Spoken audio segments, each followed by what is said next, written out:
The hard thing for me is this. I can mess around and try to get it close, but I call it the magic of editing is when there's a cut, there's a cut.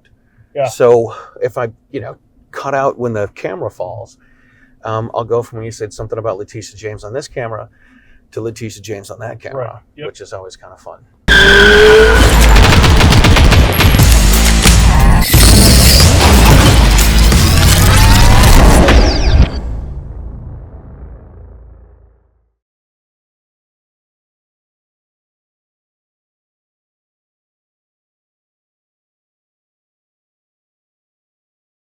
All right, before we start this episode of Riding Shotgun with Charlie, I do want to say that I appreciate you guys being here, and I'm glad you guys are watching the show. If you have not subscribed to the YouTube channel, please make sure you do.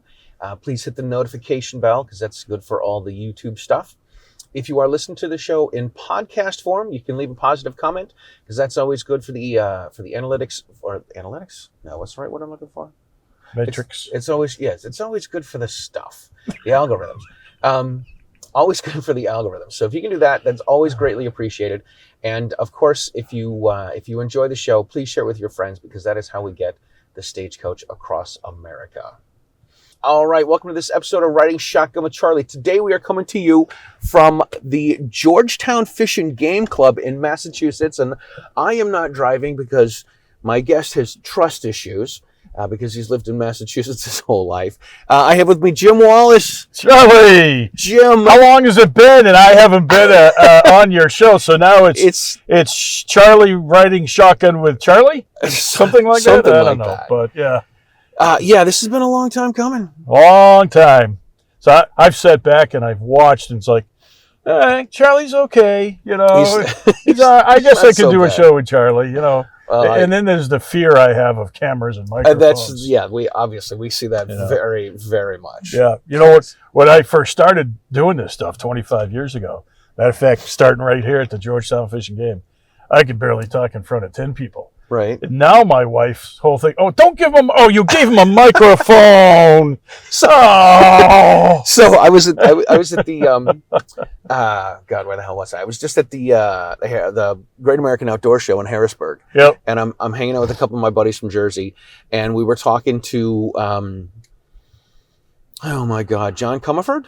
And sure. John Comerford, he's the new director of the NRA ILA. Yep. And he was running the wall of guns. Yeah. So we're sitting there busting his cookies, and he's like, "You guys want to do this?" I'm like, "Absolutely." And I pick it up. I'm like, "All right, ladies and gentlemen, it's the wall of guns. Just for $10, you get a 1 in 100 chance of winning any gun and the wall." And they're like, "All you need is a microphone, don't you?" I'm like, "That's it, man. That's it. It scares the hell out of her now. It's it's funny. Like I said here at the club starting, could barely. I'd be right. And, what is it when Maura Healey pulled her stunt in 2016? I was in front of, 5,000 people? Having a blast. Of course, I ended up with heat stroke, and John Green. July, right? John Green was ready with the medics. I'm thinking he's about to go. It's 95 degrees and it's humid. And middle of July. And then they want to do interviews. The press is there, and I'm like soaking wet. I'm like, yeah, bring it on. So, but... yeah, this is Charlie. This is where it all started, man. In 1987, I was just married, been out of the military just for a year or so, and found this club, and joined the club, and that's where the downfall started. I hear you. I know what had happened for me too. Yeah. In 2002, I took the class in Shrewsbury to get my LTC. Didn't know anything about guns. I was a card-carrying NRA member because I wanted to. I got something in the mail from the NRA. I got a deer hunting magazine subscription because they didn't have any music magazine subscription. It was like a fundraiser for your nephews or something, right, for school. So I got a deer hunting magazine that put me on a mailing list as a hunter, which I'd never hunted before. And then I get something from the NRA that says, would you like to, join the NRA? And they didn't quite say this, but this is the message I got. It said, join the NRA and give Ted Kennedy the finger. And I'm like, I'd like to do that. Yes, I would. So I did. Yeah. That's when I became an NRA member. I got my LTC in 2002. Never carried a gun before, never had a gun, never fired a gun. I took the basic pistol at goal when it was on Pierce Street, and went to the Worcester Pistol and Rifle Club. The first time I shot a gun was Smith & Wesson 617, 4-inch barrel, right, 10-round, 22 revolver. Those are great guns. Actually. And I remember looking at John Green, thinking to myself, do other people know about this? Because this is the coolest thing ever. And that was it, man. I was hooked. All right, you ready to rock and roll? Let's go, man. Hang on, Charlie. Let's go. It's not icy or anything. No, don't worry about a thing. Your life is in my hands, Charlie. No, this is. I'm the one that's got trust issues here. It's a good thing I wore my brown pants. Yeah. So, Georgetown Fish and Game. I wasn't there long. I got involved in the club and made a couple of good friends. Learned how to hunt from them. And one of them talked to me one day and said, "Hey, you ever hear of the League of Essex County Sportsmen?" And I'm like, "No, what's that?" He goes, "It's kind of the umbrella group, for clubs in the county. We talk about the politics of the day and what's going on." And he goes, "Yeah, you should come to a meeting." I curse that son of a gun every day of my life now, because that's really where the stuff started. And I spent a couple of years there. And at one point, I was the president of the League of Essex County Sportsmen, and was involved a little bit in the Mass Sportsmen's Council. Mm-hmm. But really just wasn't happy with the speed and efficiency of which the sportsmen's organizations were running. At that time, a club would have a meeting, they'd bring something up, and the next month it would go to the county league. The next month it would go to the council, and then back in the same manner. It was 6 months later, and you haven't even finished talking about what you were talking about. And I said, there's got to be a better way to do this. So me and a few friends, it's when the internet was really at its infancy. Remember that you hope you could dial in, right? You hope you could. But we created, we called it Mass SOS, Massachusetts Society of Outdoor Sportsmen, completely web-based. And believe it or not, I was a letter carrier at that time. Mm-hmm.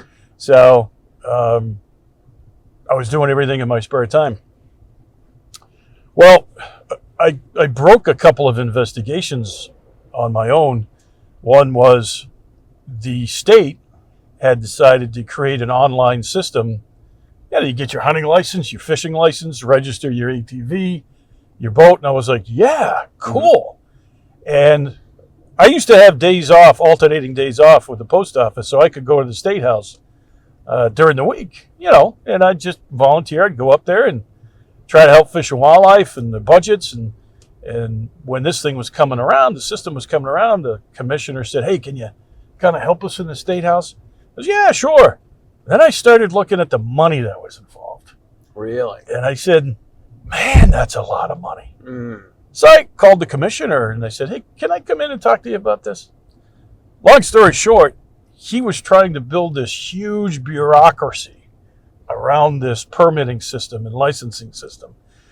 And I went to the folks, the head of Fish and Wildlife, and I said, "Do you guys know it's going to cost you 3 times as much to sell a license online as it does at the town hall?" They're like, "What are you talking about?" So I laid out everything to them. Yeah. And at the time, I didn't have the juice to really hammer on this. So I contacted Goal. Mm-hmm. And one of my days off, I went down and I had a meeting and laid it all out for him. And he's like, "How'd you find this out?" And I was like, "I just dug because something didn't look right." Right. And then I did another thing where I found out money that was supposed to go to land paid for by Pittman Robinson money, which is the excise taxes. Mm-hmm. By the way, we're driving through Quaker's Corner right now. And this is going from Georgetown to Groveland. And actually right down here is the first place I took a pheasant. Oh, cool. As a kid. But anyway, money was coming in from the Pittman Robinson money through what they called NAWCA grants, North American Wetland Conservation Act, and was going to organizations to buy land that would be closed to hunting. like Audubon and stuff like that. And I said, whoa, this ain't right. Yeah. So I started doing more digging. Next thing you know, I'm in communication with Don Young from Alaska, the congressman who's been looking into this stuff. Yeah. And the first thing his staff told me was, be careful. You're going to start ticking off people that you don't want to tick off. Oh, jeez. And he goes, I encourage you to keep going, Right. but just so you know what's going on. Right. And the next thing I know, the Mass SOS website, I posted what I was finding. And it wasn't a week later, I get a phone call. U.S. Fish and Wildlife Service wants to meet with you. Wow. And we met. So anyway, after a couple of these things, Mike from Gold calls me up and says, hey, why don't you come down to the office and want to see if Gold can help your organization out. I'm like, okay, cool. So I go down and we're sitting around the table and it's Mike and Nancy Snow. And after a while, I'm like, this doesn't sound like a conversation. This sounds like an interview. And he kind of snickered and go, yeah, it is actually. He goes, I figured if this guy can do this on his lunch break in a mail truck, what can he do if I pay him to do it? So what can he do if he's doing it full time? That's how it started. Now, it's funny because a lot of people will say, well, you jumped from the post office to a gun group. Well, back in the day, that was kind of funny, right? Going postal. So going postal right to the Second Amendment. But also, my wife and I grew up relatively poor. I was the youngest of 5, single mom who worked second shift. I remember as a boy, my uncle's house still had dirt floors, for crying out loud. Wow. So post office wasn't a great job, but it was a solid job. Steady job. And good benefits, retirement. Going to be there all the time. The mail never ends. The mail never ends. So, I had to talk to my wife because I had to take a cut and pay, virtually no benefits, no retirement, but it was a passion. And that's how next thing you know, I'm working for Gun Owners Action League. That's pretty wild. Yeah. How long have you been with Goal? This past December, 24 years. Man, that's a long time. Yeah. I was a lobbyist, public speaker, that kind of thing for probably the first 4 or 5, and then Mike sort of retired, and I became executive director. Mm-hmm. And we had to work through some issues of management style, shall we say? Sure. But in the end, here I am, a lot less hair, a lot more gray on the hair that's left. And I always tell my kids, I said, look, before I had kids, I had more hair and it wasn't gray. Yeah. They're like, you're just getting old man. No, I tell people that the hair loss is from the job and the grace from my daughter. So, there is that. There is that's how I landed, man. And I got to tell you what, one of the things I talk to when I speak at universities, I tell the students, I said, listen, you're just getting started. You have no idea where life's going to bring you. I mean, if you'd have told me 40 years ago, hey, Jim, you're actually going to be the executive director of one of the biggest nonprofits in the state and a registered lobbyist and a public speaker, you're going to be going to universities to teach. Yeah, right. Here's some more crack, right? Totally. Yeah, I hear you, man. I hear you. I mean, I had so many jobs when I was young. There's a contest at the Goal office at lunch table. It's called "What Job Has Jim Not Had?" You just try to make ends meet back then. Oh my God! Yeah, I've tried telling my kids. I'm like, look, I've had 2 jobs since I was in high school. Yeah.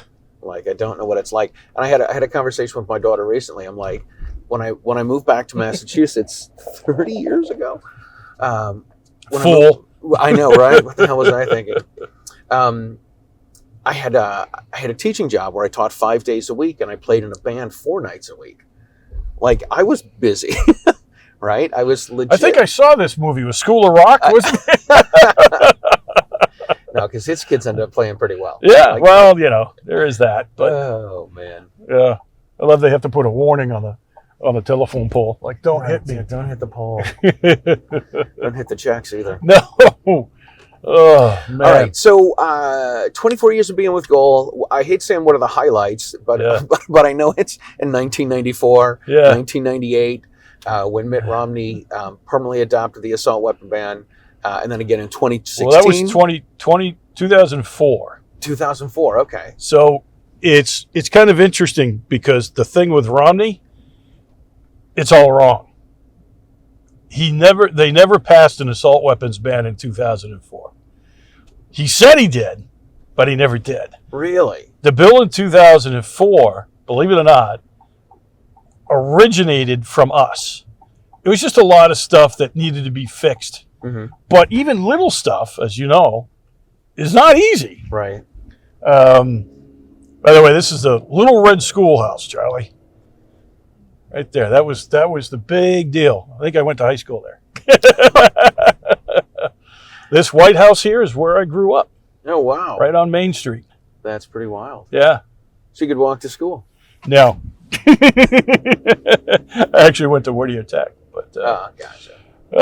But anyway, where the hell were we, Charlie?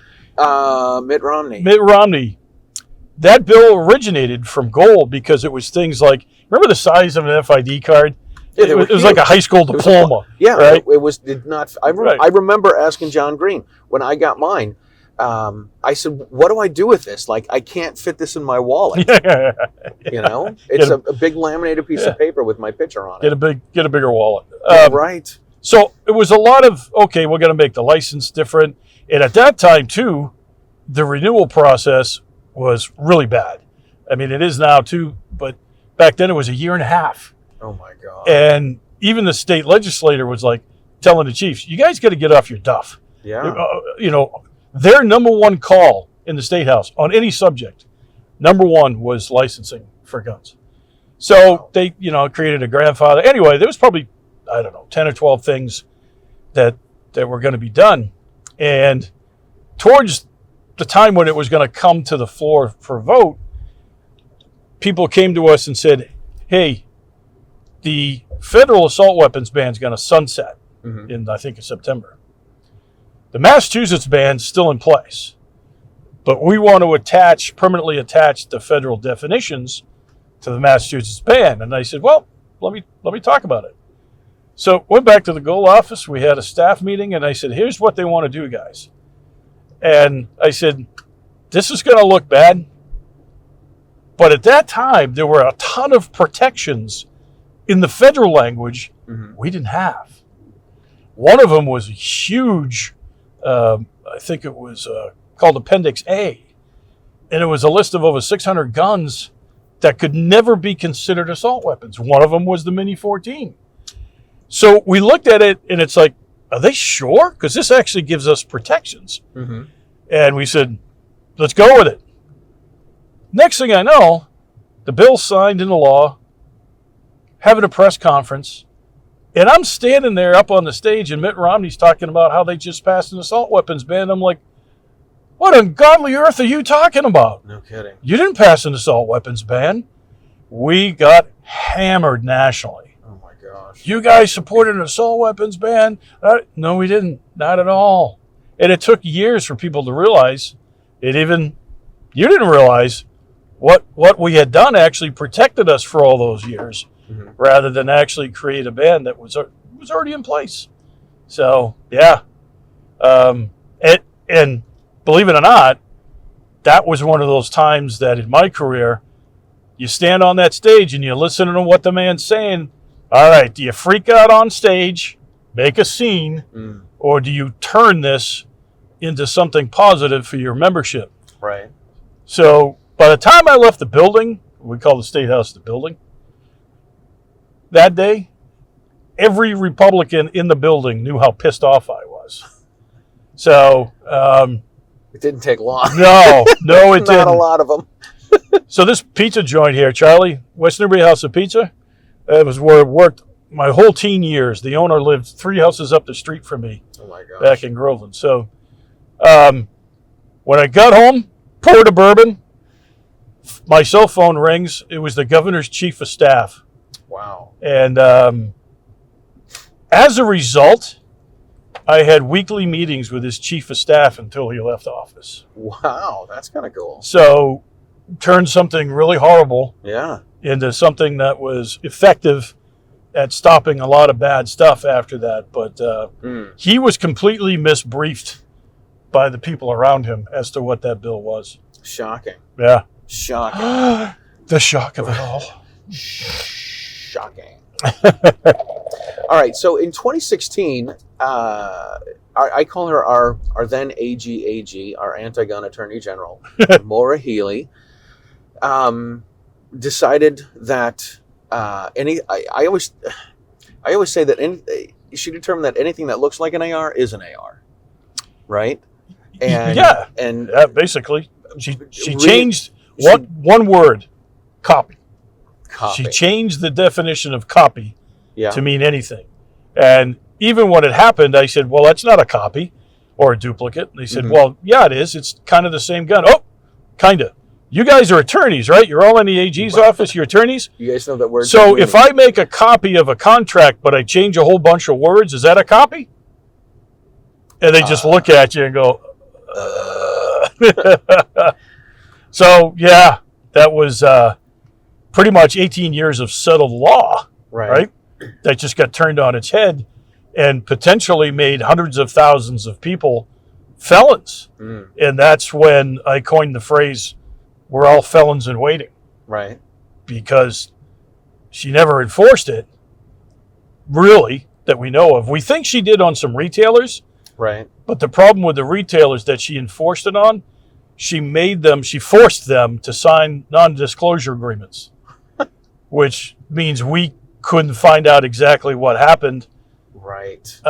Because what they do is they threaten, well, Mr. Retailer, you sign this, and if you break the non-disclosure, we're going to throw so many felony charges at you that you won't see the light of day for the rest of your life. Wow. That's messed up. And that's how they work. So, but that's also, Charlie, one of the things that I just posted a piece about. Mike Harris and I did a video on the two faces of what we call lawfare. The first is take you to court and just spend you into oblivion. Right. The second one now that we're seeing is pass laws that are so draconian and kind of frightening to the average person, but never enforce them. But you have to live under them, but you can't challenge them, right? Because they've never been enforced. That's really messed up, and this is what 135's got. Yep. Everyone, Chapter 135's got everyone in a tizzy about is the modernizing of the gun laws that Michael Day had. Well, in fairness, it is the modernization of screwing gun owners. You know, they have to keep up with times, right? Right. And I tell people in class, I spend the first 20 minutes when I teach class, I'm like, all right, so I'm glad you guys are here. Have you seen those red and the red and black and white signs for the last 2 years? This is what all that's about. And I'm like, one of the things they did is the Massachusetts gun laws, we have rifles, shotguns, and firearms are handguns. But they changed the definition of firearm to include rifles and shotguns. They don't have a definition for handguns, and the approved firearms roster are handguns that you can get from a dealer, but there are no rifles or shotguns that are on this list. So this is one of those things where they did the same thing. They said, okay, well, you can still buy rifles or shotguns, even though it's illegal because they're not on the approved firearms roster. You can still buy them, but we're not gonna get you in trouble for doing it. Yeah, people, it's funny. People will call or talk to me and John or Mike, hey, can I do this or do this?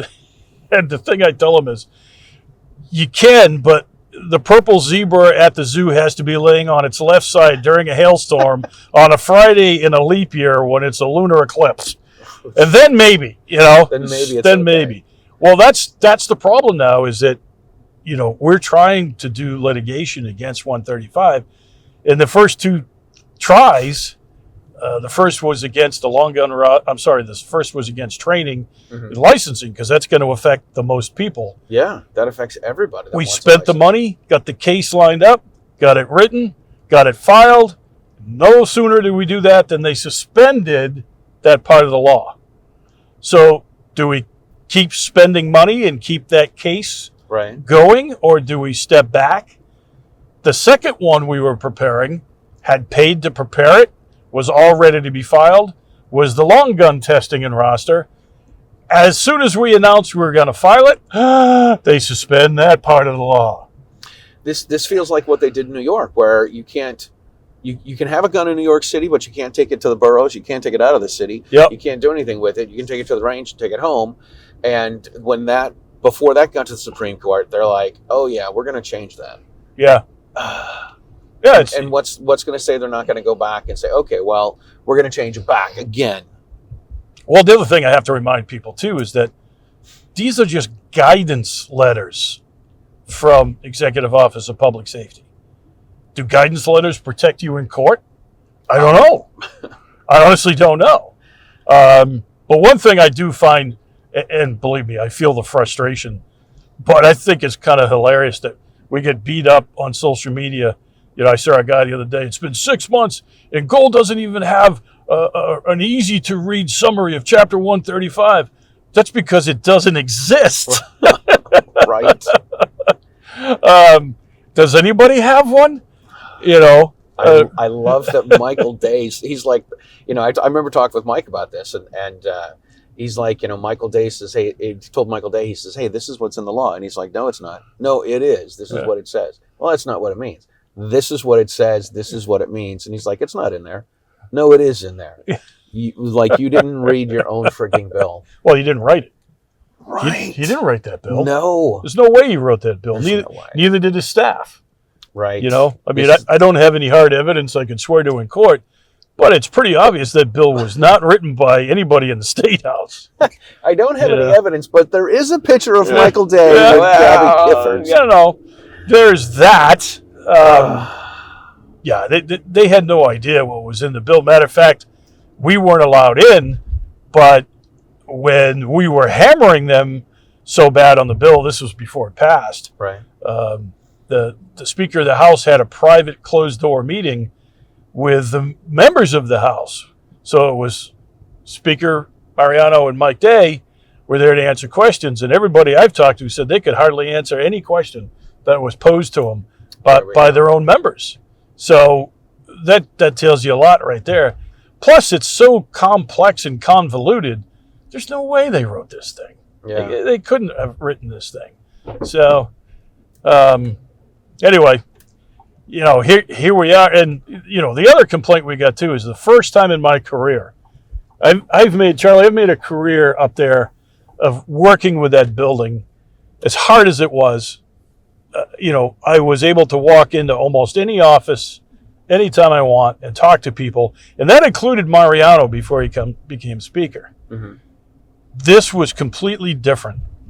That BS listening tour that Michael Day did was just for show. Yeah. They didn't really care about input. They already had the bill written. Mm-hmm. So when people said, well, legislators, Jim, start giving us amendments. No, not this time. You can't fix that. There's nothing you could do to that bill to make it palatable.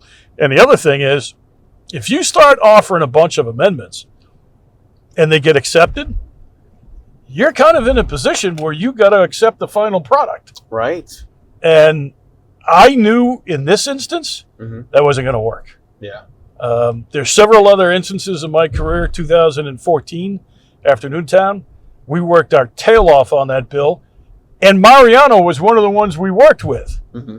And, we didn't turn that bill 180, but we certainly turned it 175 degrees. Right. We got some good stuff in there. Yeah. You know the thing about the Newtown bill? All of the school safety and mental health stuff that we helped get in that bill, never been implemented. Shocking. Ever. Shocking. I know this is one of the things that Renee used to say all the time, that there's supposed to be some, what's the word I'm looking for?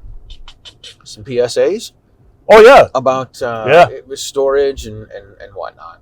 Well, I'll tell you the story behind that. One of the meetings I had with Bobby DeLeo, the Speaker at the time, when we were going through that piece of legislation, I mentioned to him, I said, Massachusetts talks a good game, but do you know your state doesn't spend a penny on firearm safety education? Nothing. And he goes, really? And I said, yeah, even the hunter ed, the free hunter ed is paid for by hunters and gun owners. Right. I said, as far as the other education, that's us. That's you, right, Charlie? NRA, USCCA, Yeah. I said, the state doesn't spend a penny. And he goes, wow, I'm surprised to hear that. And I said, well, and he goes, well, Jim, give me a couple simple things, we can start with, right? Right. Let's get going on this. So I said, here's 2 things. Have the state police do public service announcements on trying to understand this safe storage and how to comply. Mm-hmm. And the importance of training and how to get it. He's like, done. That's been in law since 2014. Ever seen any PSAs? Not a one. Not a one. And you're not gonna. Yeah, not at all. So tell me the state cares anything about firearm safety education. They don't. I've been meaning to do some research on this so I can write an article about it. But didn't Moore Healy just spend $2 million on some anti-gun stuff? It's a matter of fact, just before you picked me up, Charlie, I was doing an interview with a couple of college students who were writing about this. It was over $2 million in gun violence reduction grants. 150,000 went to Northeast University. You know what that is? That's a study, right? Right. So another 150 grand goes to Northeastern for a study. Who knows what that'll say? A lot of it went to de-escalation training to law enforcement. So not sure how that's going to stop gun violence, but de-escalation or disengagement training. Yes. Because the word they use in 135 is the new thing we have to have for training is disengagement training. And I'm like, I have no idea what disengagement training is. Basically what you're doing is teaching young men how to get that diamond ring off of somebody's finger. You're disengaging. I tell people, I said, look, if you shoot somebody in the face, that's going to disengage them. That's going to disengage them. Right. Absolutely. So, yeah, it's and I just posted an article today. It came out that Moore Healy signed 135, which greatly expands the red flag laws. And then just the other day, in her budget, she announces she's going to close the only mental health center on Cape Cod. Wow. So, How about you take that $2 million you just wasted, give it to that mental health center, and maybe they can keep it open. But anyway, yeah, it's crazy. It's nuts, man. It is nuts. This is what I have faced for 25 years in that building. I'll tell you a funny story. It's funny, but it's not. This was a number of years ago. I was in the Senate gallery watching the budget, and because we had some budget items we were trying to get done. And the senator from Cambridge, Jared Barrios at the time, wanted a Spanish-speaking rape crisis hotline in Massachusetts. Yeah, okay. Whatever. Yeah, that makes sense, right? Sure. So I'm watching this debate on this one item in this multi-billion-dollar budget, and I can't take this. I can't. Went down, and if you ask one of the court officers, they'll go tell a senator you want to talk to him. So I said, "Can you please go get him?" Senator comes out. I'm like, "You guys are killing me," and he's like, "Come on, Jim. You got to admit this is an important subject." I said, "We have a rape crisis hotline in Mass, right?" "Well, yeah." "You ever heard of hiring bilingual people?" And he looked at me like it was the greatest idea they had ever had. Oh my gosh. Runs into the Senate. I see him whispering into the Senate president's ear.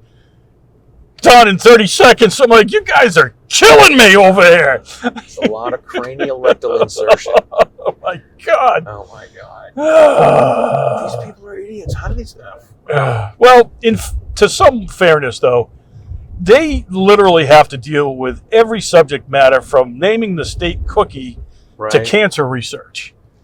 And even Mike Harris, our public policy guy, he was a state house aide for 12 years. Yeah. He said, "Jim, if it wasn't for lobbyists, we'd had no idea what we were doing." Jeez. That when the state house was actually a good place to be pre-COVID, that was the vast part of my job was an educator. Was people, I'd walk the halls. Some of the best days I ever had in the State House, Charlie. No appointments, no hearings. I just walked the halls, and it was a busy place.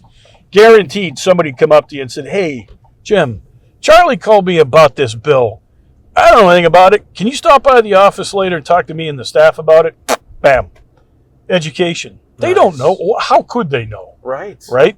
But then again, you shouldn't be passing bills you haven't read about subjects you don't know. Totally. This is one of the things that I used to talk with people about, and I'd say, listen, if they're wrong about my topic, what else are they wrong about? If they're uninformed about my topic, they're probably uninformed about whatever your pet project is or whatever your concerns are, which means they're probably wrong on everything, right? They don't have enough information. They don't know what they're talking about. They get bad information. Over on the House side, there's a rope line outside the House chamber. We're not allowed past that. And I cannot tell you how many times over 24 years that a state rep has come out and said, Jim, what did we just vote on? Oh, they don't know. Unbelievable. You know? Well, they have to vote on it to see what's in it, Jim. That's right. That's right. Yeah. Yeah, to see how badly they screwed us. Right. It's really...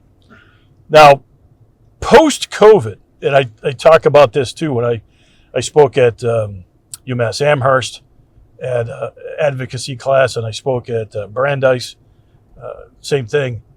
And I tell them, the do's and don'ts of advocacy, what worked for me. But then I have to get to the point where you younger folks are going to have to figure this out. Post-COVID, the State House is a ghost town. Most dangerous thing in my eyes, Charlie, about COVID is not the disease, wasn't the vaccines, even though those are horrible, the masks debates. It was that government on every level, I'm talking from the dog catcher to the President of the United States, reached to find boundaries, never found one. They realized, all of them, they didn't need us. Right. Didn't matter how much we yelled. Didn't matter how much we disagreed. They can do pretty much whatever they want with impunity. Now, State House, post-COVID, Chapter 135. They don't care. We hammered that building. We beat up the speaker, Charlie, so bad that he stopped in his tracks for 2 months. I've never seen that happen. But you know what? In the end, they realized, so what? Unbelievable. And then they release a bill at 9 o'clock at night and pass it the next morning. Yeah. 50-something sections long. Yeah. So. Insane, man. Insane. Yep. All right.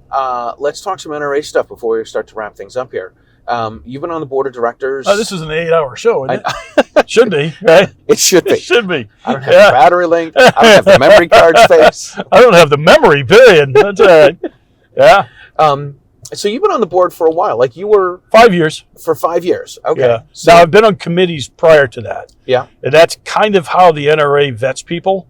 Right. Is people they think are interested in being on the board of directors. Mm-hmm. We'll throw you on a committee, and just see how you operate. And it's actually a good vetting process because, as you know, it's like filing court cases, right? The first one to jump up to be your plaintiff is usually not the plaintiff you want. Right. So, I had been on committees. I was on the Disabled Shooters Committees. I was on the Grassroots Committee. I was on Clubs and Association. And then they asked me to run for the board. And I did. Mm-hmm. And didn't win. Trying to get on the NRA board from Massachusetts is pretty tough. Right. The rest of the country goes, no. Yeah, we see what your gun laws look like. We're going to pass. So they asked me to run for what's called the 76th director. And that position is elected by the people who actually attend the annual meeting. Mm-hmm. So they had a few people had plans. They were going to have me at events. Like you just went to a few events down at the Great American. And, I'd speak and this and that. Well, sadly, I had just been on a hunting trip, and my friend brought me out of the North Main woods almost dead. I had a rare side effect of medication that shut my kidneys down. Wow. And he had to drive 6 hours like hell from northern Maine, to a hospital. And the docs told me later, had you stayed overnight thinking you were just sick, you would have died. Wow. So, but in the long run, I hold the distinction of being the only 76th director elected from a hospital bed.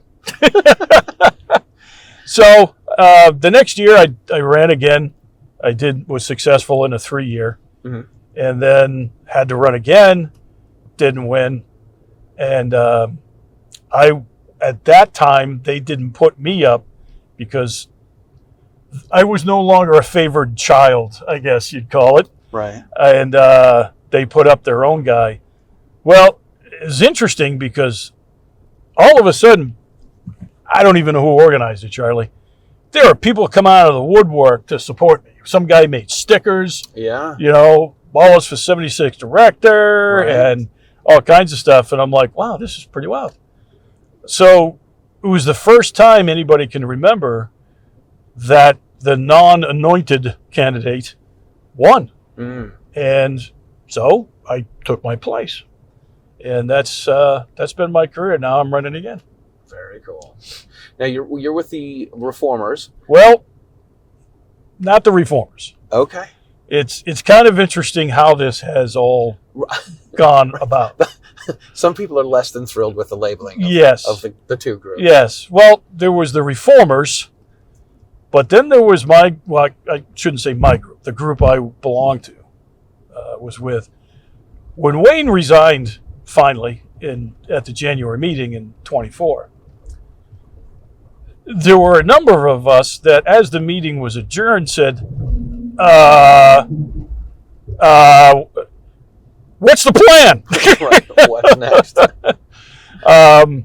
But they were just about to launch into the physical part of the trial with the Attorney General. So all of the leaders were like, well, we'll figure that out later.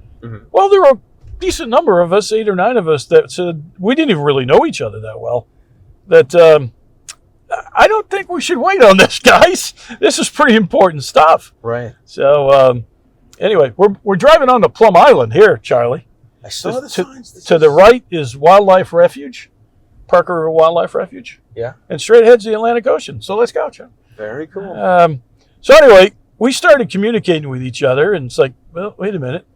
So as they were going to trial, all of the so-called leaders were in New York, right?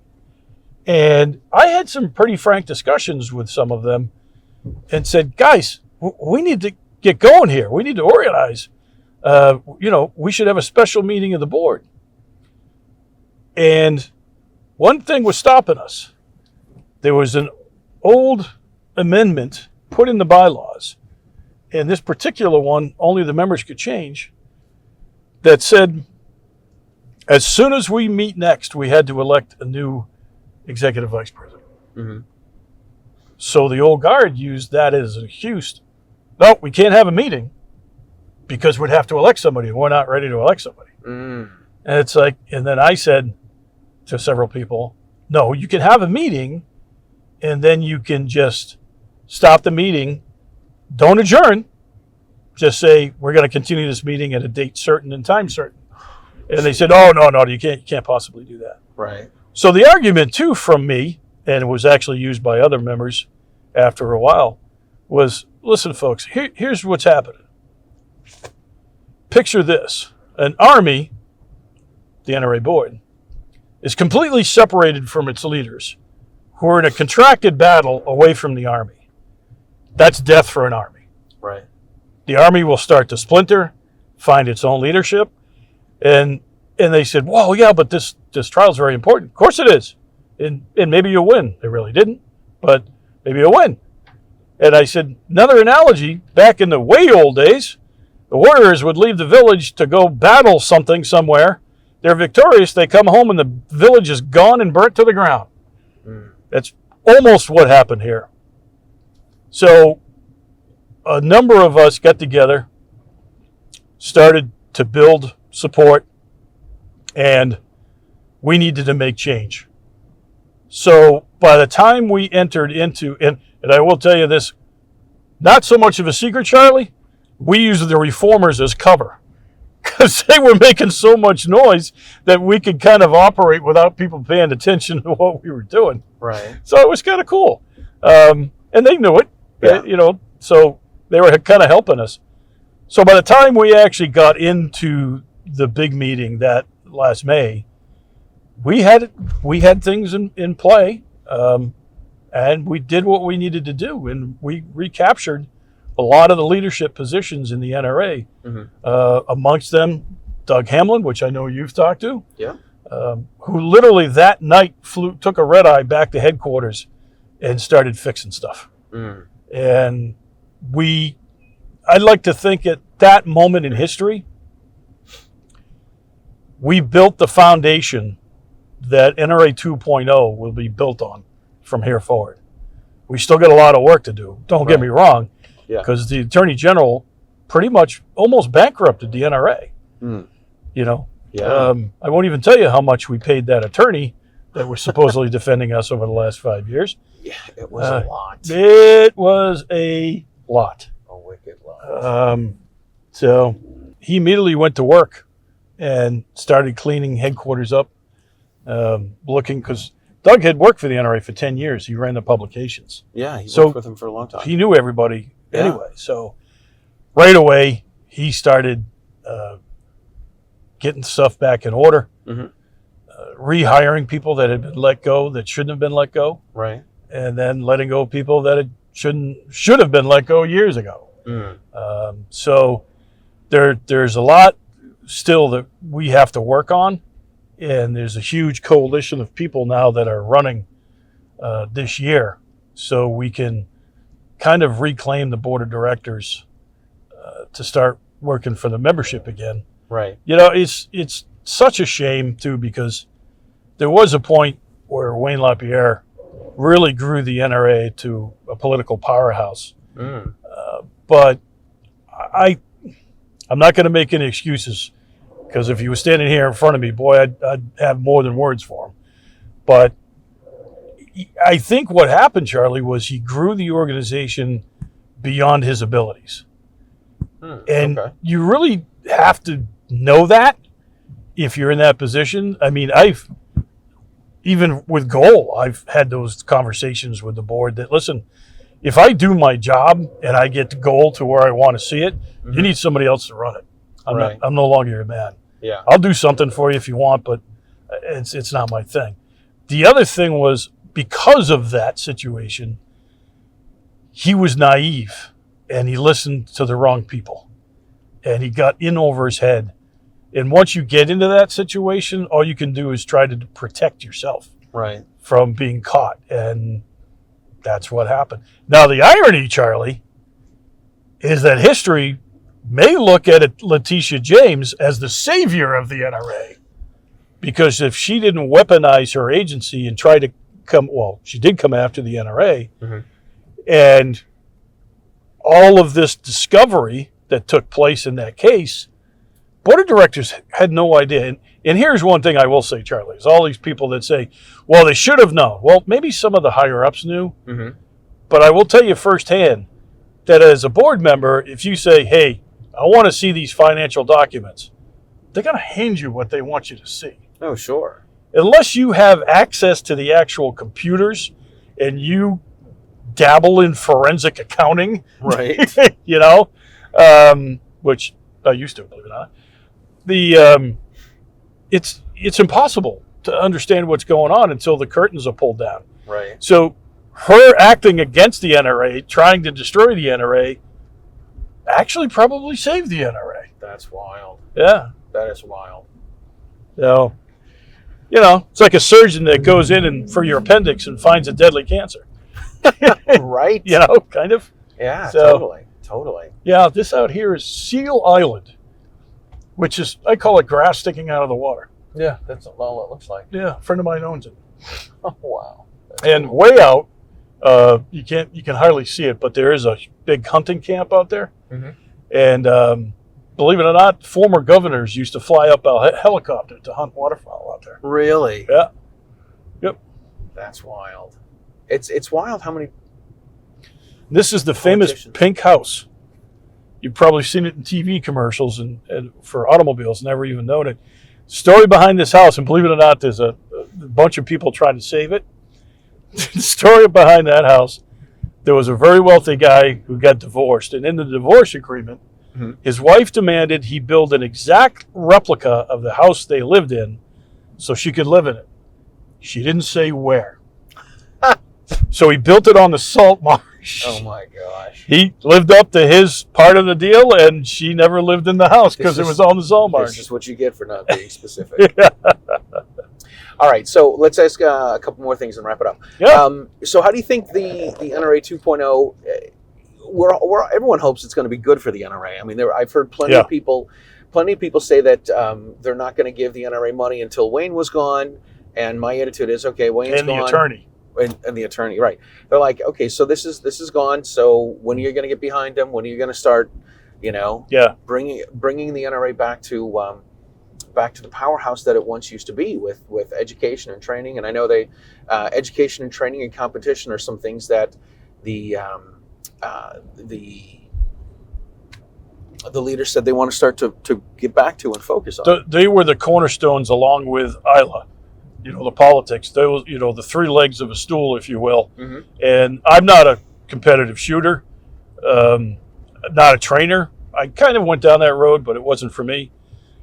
But I am absolutely behind, all right, those are the things you need to reestablish before you do anything else. Right. Your training programs, your competition programs, and getting ILA back where it belongs. Now, I will say this too, that a lot of people, and I already seeing it, it's like, well, you've already had 6 months and you haven't done anything. Really? You serious? Right. We just spent the last 10 years being slowly destroyed, and you want us to fix things in 6 months? It's not going to happen. Right. But that's also, Charlie, something that the new board members are going to have to come to grips with. Mm-hmm. There were a few new board members, even at the last meeting of the board, which lasted 15 hours, that you could see were physically upset that they weren't able to fix everything at that meeting. It's not the way it happens. It's not going to happen. The NRA is a huge corporation, multi-million-dollar corporation. But even in small ones, I mean, Goal's not nowhere near that size. Mm-hmm. But you cannot fix, and you don't fix everything in one shot. If you act in haste, guess what's going to happen? Yeah. So you have to pick your targets, plan, and really thoroughly vet them, mm-hmm. And then act accordingly as a professional. You just can't get on the boardroom floor and start screaming and demanding. That's not going to solve anything. Right. So there's a little bit of education that's going to happen with new people being on the board in how things work. But I think we're heading in the right direction. So as long as we can continue to build on the foundation that the small group put together a year ago, I think we'll see a bright future for the NRA. But don't expect everything to happen, in a couple of months. It ain't gonna. Yeah, it's definitely going to take some time. Yep. It's the whole, I like the line that says, Rome wasn't built in a day, but it also wasn't destroyed in a day. Right, that's for sure. It takes time for these things to fall apart, and it takes time to build them back up. Yeah, and that we're continuing that process. Now, there's a lot of things we still have to work on. There's still some concerns out there. Mm-hmm. I know people want their, measure of blood from Wayne. Right. And that'll happen. But with the resources that we have, the limited resources right now, we have to focus on moving forward. Right. Because our big donors, industry, even just, I should say just, but, the average member lost faith. And why shouldn't they have lost faith? Right. They absolutely should have. But now it's time to rebuild that, regain their trust, regain their respect, more importantly. But do it in a professional manner that actually looks towards the future and not what happened yesterday. Yeah, very cool. All right, well, listen, where can people go to find the Gun Owners Action League? Well, goal.org, of course. Goal.org, all right. And where can people find the folks that are on the reform ticket? If you go to goal.org, right on the home page, you'll see my beautiful, handsome mug and a camera that just hit the ground for the second time. Beautiful, handsome mug, yes. And then it hits the camera. That's right. So So once we mentioned Letitia James and it fell, and then we mentioned my mug and it fell. Good looking Jim is. So That's all right. you know, there is that. But We'll just finish up with this one. Yeah. Cool. All right. So it's a good thing that camera fell on my leg and not a little bit higher, and that would have been a different ending to the show. That's for the OnlyFans account. The OnlyFans account. Right. Yeah. Oh my Lord. All right. So gold.org, and there's a link on gold.org to the Reform website. Yep. I think it's elect a new NRA. Elect a new NRA. Absolutely. Yes, elect a new NRA. Yeah. And we will put links below there. We thank you guys for watching the show. If you've made it this far, please subscribe to the show. Please, what do I say here? Please subscribe to the channel, hit the notifications, share the show with your friends, because that is how we get the Stagecoach across America. We'll see you next time. And don't get into Charlie's windowless van that says free ammo. Shh.